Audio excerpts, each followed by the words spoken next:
Hi, it's John here from GPS Training. Welcome to the latest walk and talk. We're going to do a 13-mile walk today with the Garmin GPSMAP 67. I'm actually out waymarking today for an event that we've got in a couple of days' time. I thought I'll navigate it with the GPS unit and then give you an in-depth insight. I've been using it for a number of months now, what I think of the Garmin GPSMAP 67. So what do we need to do before we start our walk today? I need to import the GPX file for the event into Garmin Basecamp and then transfer it onto the Garmin GPSMAP 67, and that's what I did about an hour ago. So before we go for our walk, we need to download, import the GPX file for the event and then transfer that to our Garmin GPSMAP 67 in our case. So we're going to do that with Garmin Basecamp. Just need to open up Garmin Basecamp. Again, I'm on a Mac. It's exactly the same if you do it on a PC. If you've not used Garmin Basecamp before, there's some online training in our online training course of how to use it, or if you bought your unit from ourselves, you get some free information how to use Garmin Basecamp. But the way it works in fundamentally, you have your My Collection here, and then within My Collection you have what's called folders, and then within folders you have lists. So I've got a folder called Challenge Walks, and I've got a list which I've created which is Walk and Talk Garmin GPSMAP 67. When I click on the list here, you'll see down the bottom it's empty because there's nothing in at the list. And what I'm just going to do is, because we're doing this event, I've actually got the GPX file. So GPX file is a way that other people can share route data with you. So I've got the GPX file and I've actually just saved onto my desktop, onto my Mac. And in Garmin Basecamp, I just go to File,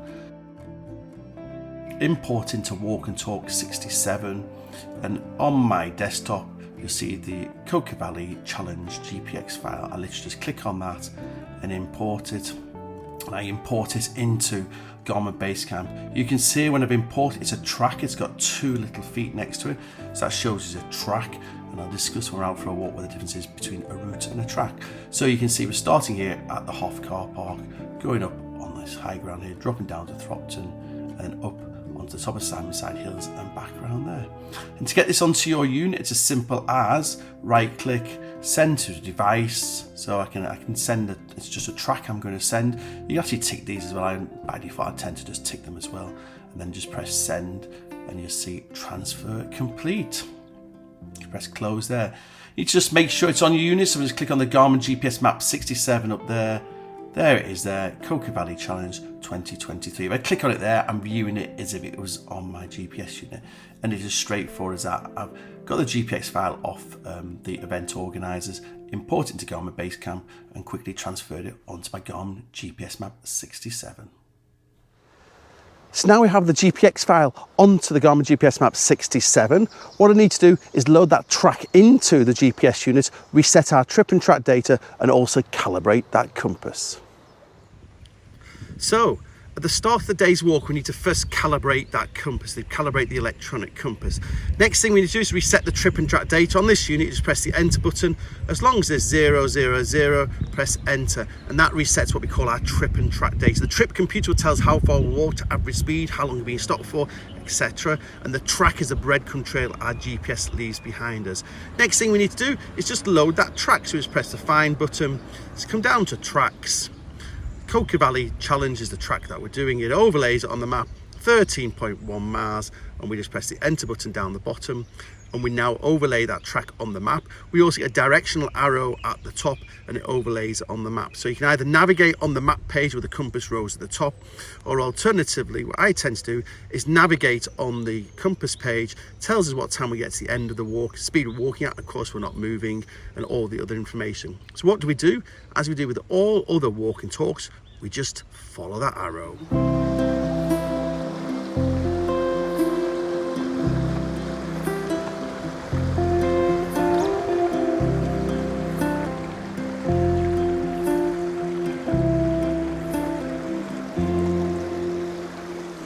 I really like this viewpoint. It gives you a really good overview of where we've been and where we've come from. So if you can look back down, you can see the yellow building in the distance. That's the Rothbury Hospital, and that's the Hoff. Hoff is where we started. We started the Cow Hoff car park. You may be just about be able to see it there. Hoff is a flat area next to a river. So Cow Hoff is where the cows would graze next to the river. So that's where we started. We've come round here, climbed up, and we're on what's called the Carriageway Drive, which is a high area to the north of Rothbury. We're just going to continue along it, and then we're going to drop down.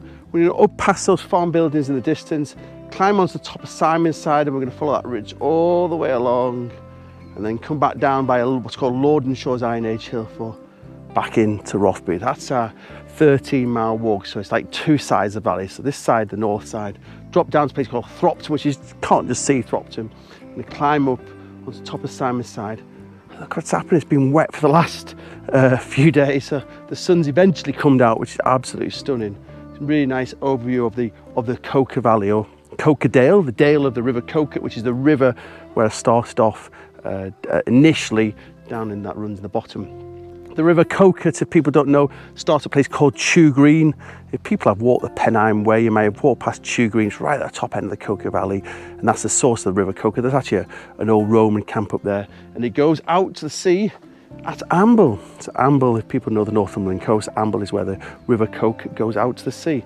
It's the Dale of the Coquet, Coquet Dale. So I'm going to continue along. I'll have a quick catch up about the GPS unit itself. So the Garmin GPSMAP 67 has been with us for a few months now. It's actually turned into our best-selling outdoor GPS unit. We kind of thought it did when it first came out, because straight away people were taken back by the staggering 180 hours of battery life from a unit with a built-in battery. The 66SR before had 35 hours of battery life, so to step it up to 180 hours of battery life, again, a lot of people upgrading the 66SR to the 67. Actually, I'm very convinced, because this is actually turned into my own personal GPS unit. If people have been following what we do on YouTube or with GPS training, I did a brief walk and talk when it first came out as a walk down the Northumberland coastal path, as was one of my training walks. And since then, I've actually completed what's called a Spine Challenger race, which was 108 miles. I did 52 hours, walking night and day, and I was navigated with this exact GPS unit. Never let me down once, got total confidence in it. And to be honest, I've actually never said this before, but actually, as far as I'm concerned, it's everything I want from an outdoor GPS unit in one complete package.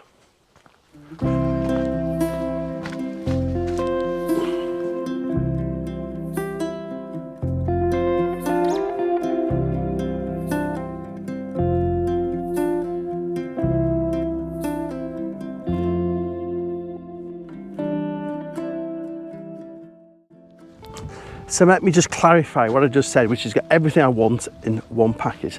Let's just think about the Garmin GPSMAP 67. First of all, it's what we call a multi-band GPS unit. So it works off 5 satellite systems, takes 2 signals off each satellite, cross-references those 2 signals. If there's any anomalies, it will forget that satellite system. So as we stand, the most accurate GPS unit currently on the market. There's actually an I version of this unit as well, which has a 2-way satellite communication built in. So this is the 67. There's also a 67i, which has a 2-way satellite communication built in. I'll be honest with you, I used to have the 66i, but this time I've decided to just go for a standalone 67. Why is that? I'll be honest with you, is Zoleo gave me a 2-way satellite communication for free with a contract, and I've also got the Motorola Device satellite one, again given to me for free. Thank you very much for you guys for that. So I'll be honest with you, why would I pay Garmin's contracts when I've got 2-way satellite communication in 2 forms? And again, you've seen my walking talks on each of those products. Massive fans of both the Zoleo and also the Motorola. Nothing against the Garmin, but hey, I'm just being honest with you guys. That's why I went for the 67 version, because I've got a backup of 2-way satellite communication. I'm over the moon with it, and I'm very, very happy with it. So going back to the GPSMAP 67, multi-band, works off 5 satellite systems as well.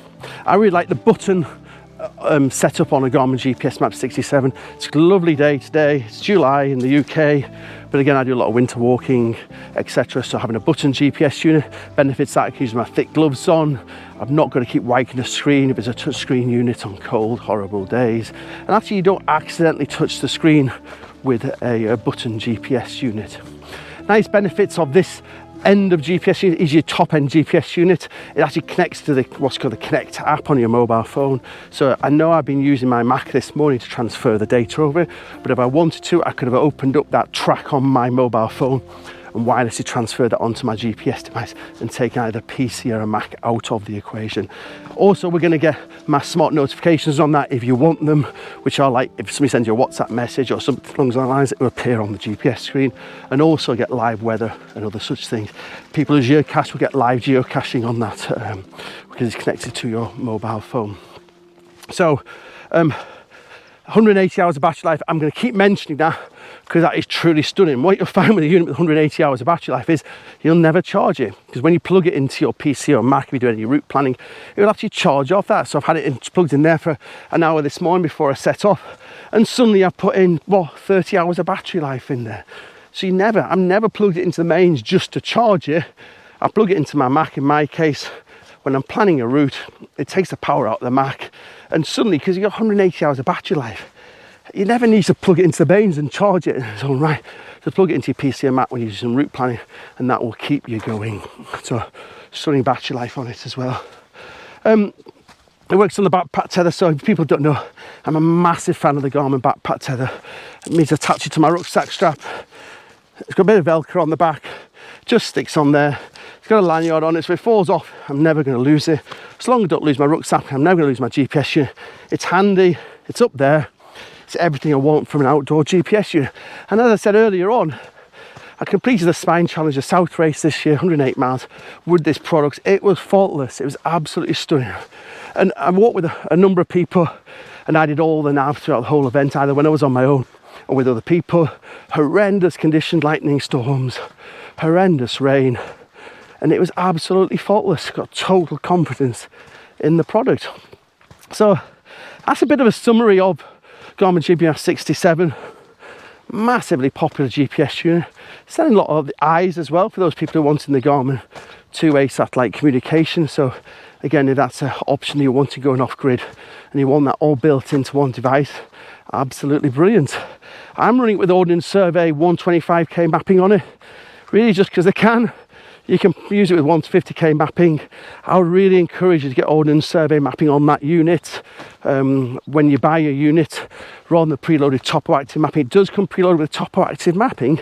The problem is in the UK is it just shows everything as a path. It doesn't say if it's a footpath, bridle, or frankly a private drive. So you really need Ordnance Survey mapping on that unit.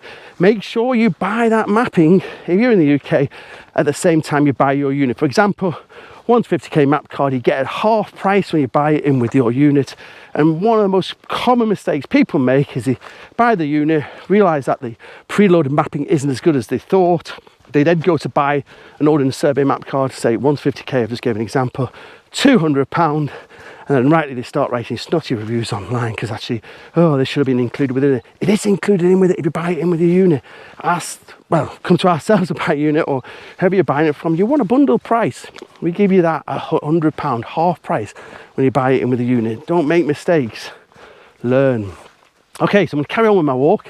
I'll catch up with you in a little while as we drop back down to Thropton, and I'll show you some of the page and functionality on this great GPS unit from Garmin.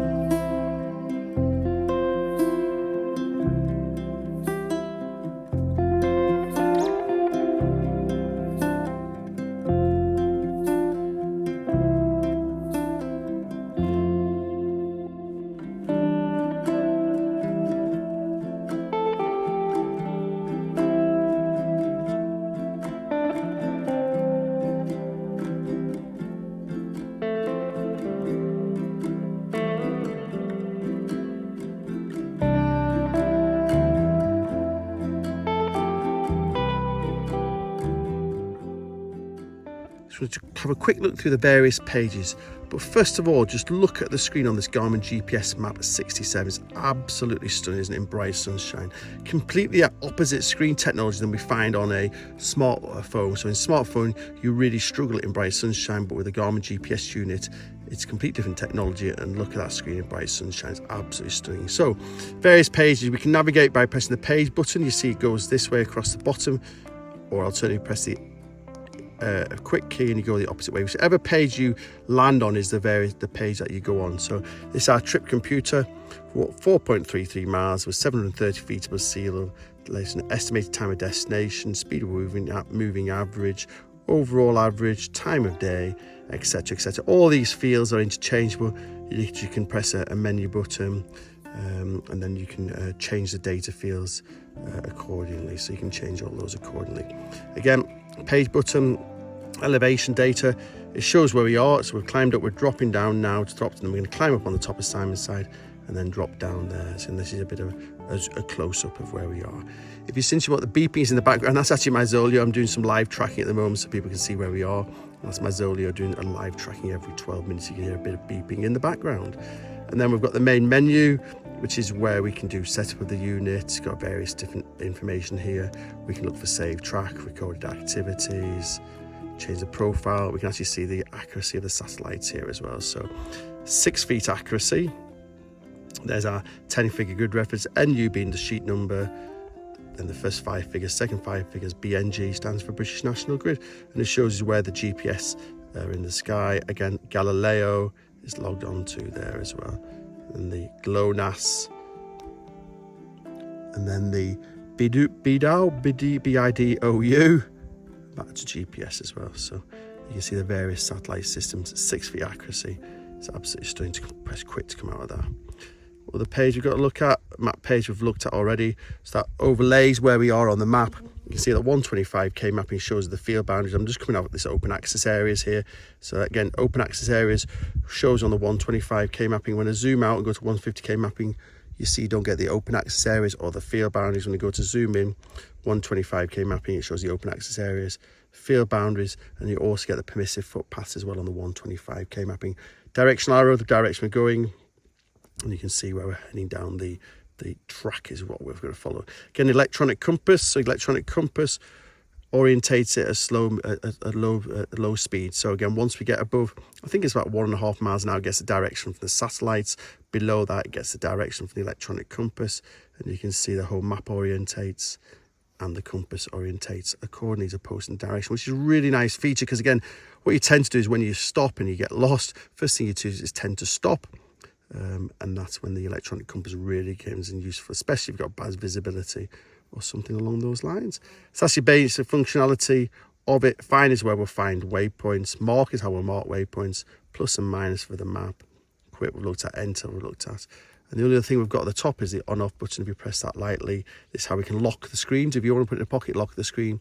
Backlight adjustment and various other bits and bobs in there. That's a quick look around the various screens of the Garmin GPSMAP 67.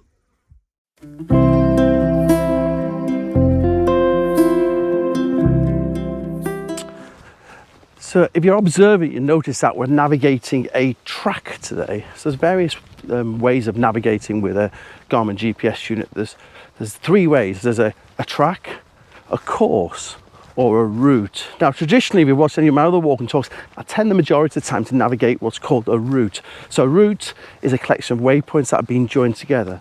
What happens on a route is when we come across a waypoint, we get an audible beep on our GPS unit. So our GPS unit will beep at us and we know we're coming up to a junction. Now, a track is a silent navigation. So key thing with a track is we can have up to 20,000 track points in a track, where a route will limit to 250 waypoints. So if you're navigating a long distance route or something along those lines, you tend to navigate a track, because really you wouldn't have enough waypoints in a route to navigate it. A track, I say, is a silent navigation, and what you do is you get notified if you go off course with a track. So it's completely opposite of what we get with a route. So positive things about a track is there's 20,000 track points, quite good.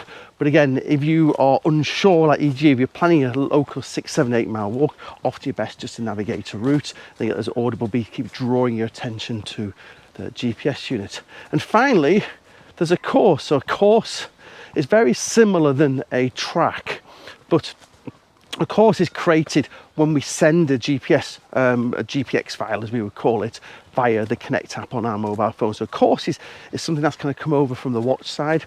So if we send it, as I said earlier on, if you opened up the GPX file on your mobile phone and wirelessly transferred it to your GPS device, you do that via what's called the Connect app. and then it would appear on your unit as a course in that case. So a route, a collection of waypoints that have been joined together, maximum 250 waypoints. A track, traditionally a track is a breadcrumb trail of where we've been, but in this case we're navigating a track which has a maximum of 20,000 track points, but a silent navigation. And then the course is in, it's very, very similar to a track, but it's just when we send that to our GPS unit via the Garmin Connect app, and that's how it appears on there as a Connect app. So again, various ways, there's no right or wrong way. A lot of people navigate courses because they struggle with routes, because not many people know you're limited to 250 waypoints on a route. So now you're a little bit wiser than most people. So again, if you watch any of my walk and talks, I tend to navigate what I think is the appropriate for each of the walks. So again, if I'm going for 8, 10, 12 mile walk, I plan myself, you'll see me navigating a route. In this case, when I'm doing a longer walk, which is a waymarked route, well, I'm waymarked here, we do it as a track. And again, if you see me do a long distance route, you know, do a walk and talk along the Pennine Way or along St Cuthbert's Way or something like that, you'll see me tend to, I will always navigate that as a track. And again, of course, I did a walk and talk with the 66SR where I transferred that via the Connect app onto my GPS unit, and that's when I navigate that on as a course. So famous, I hope it's a little help in some small way. We're actually dropping down to Thropton. If you remember the overview from earlier on, I'm going to drop down to Thropton, cross the River Coquet, along the valley floor, and then start our steep climb up onto Simonside.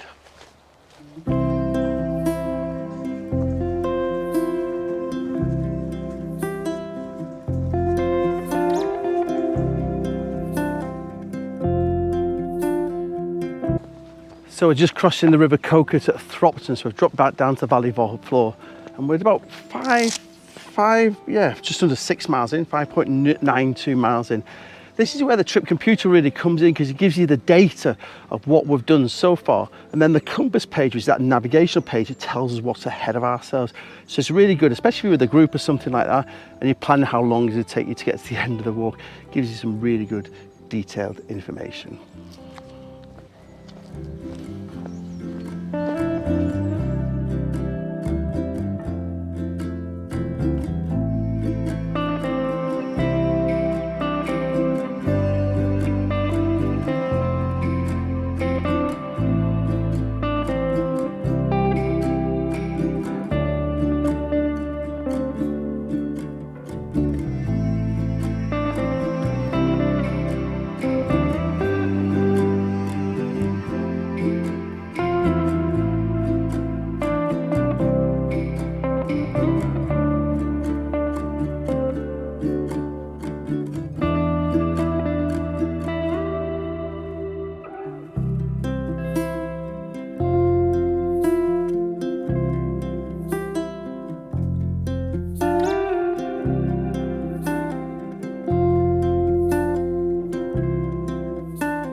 So we've just climbed up to the top of Simonside. There's some Simonsides there, Simonside Crags. This path down here.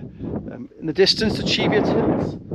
Very different than where we are now. So we're on sandstone here. The Cheviot Hills are volcanic. We've got Rothbury down the valley bottom. They've got a little bit of sunshine. So nothing's gone very hazy. It says it's going to rain at 3 o'clock, so fingers crossed they're wrong. But we've got the Rothbury in the sunshine. You can see a higher ground behind. You can see the forest that we passed through a little bit earlier on. Maybe hard to pick up. Just the distance, Fontburn Reservoir, right in the distance. The Wannies, wind turbines in the distance, the source of the River Wansbeck. And of course the hard forest here, the forested area. So again, temperatures dropped quite a bit actually, starting to cool down. They say the rain is coming a little bit later on, so fingers crossed we can get ourselves down. We're going to go along to Dove Crag, drop down to the Beacon and then Lorden Shores, and drop down on St Oswald's Way back into Rothbury.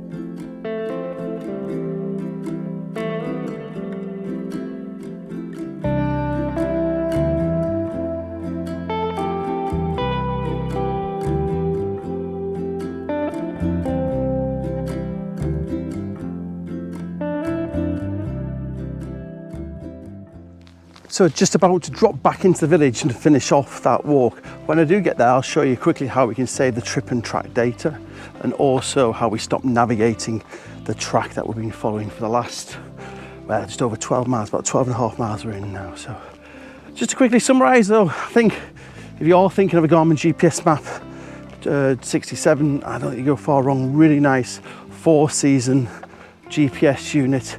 Again, key thing, battery life, buttons so you can use it with your gloves on, and it's this multi-band as well. And don't forget, it's one of the new generation that tethers with your mobile phone, so you can wirelessly send and receive data from your mobile phone and take your PC, Mac out of the equation if you choose to. Yeah, it's been a cracking walk. I thought it was going to rain, but it's not. It's supposed to rain at 3, it's just coming up to 3 o'clock, so things are across. I'm going to get back to the office before, because it's actually a school day today, so it's a Thursday, so I thought I'd nip out and get this done, because I've been doing a bit of waymarking ahead of an event this weekend. So when I get back, I'll quickly show you how you stop navigating the track, and also how you save the trip and track data at the end of a day's walking. So we're back at the end of the day's walking. So what do we need to do? We need to do 2 things. We need to stop navigating. So what we do to stop navigating, press find, and then come down to stop navigation. Now we've lost the arrow there. We've also lost the arrow on the compass page, which still tells us that we've come out the navigation mode as well.